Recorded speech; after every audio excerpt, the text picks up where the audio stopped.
આપણે બી કહેતા હતા ને આજે બી કહીએ છીએ,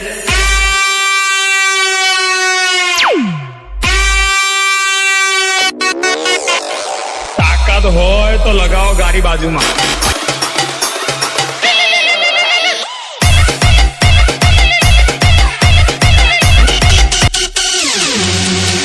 આપણે તો ઓલ ટાઈમ 80 જ ચાલુ ગાડી ભરેલી જ છે.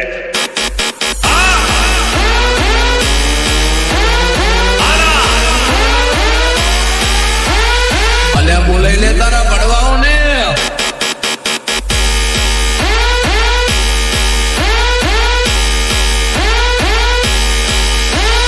ફોન કરી દેજો, ગાડી લઈને પહોંચી જશું, કલાકનો ટાઈમ આવજો.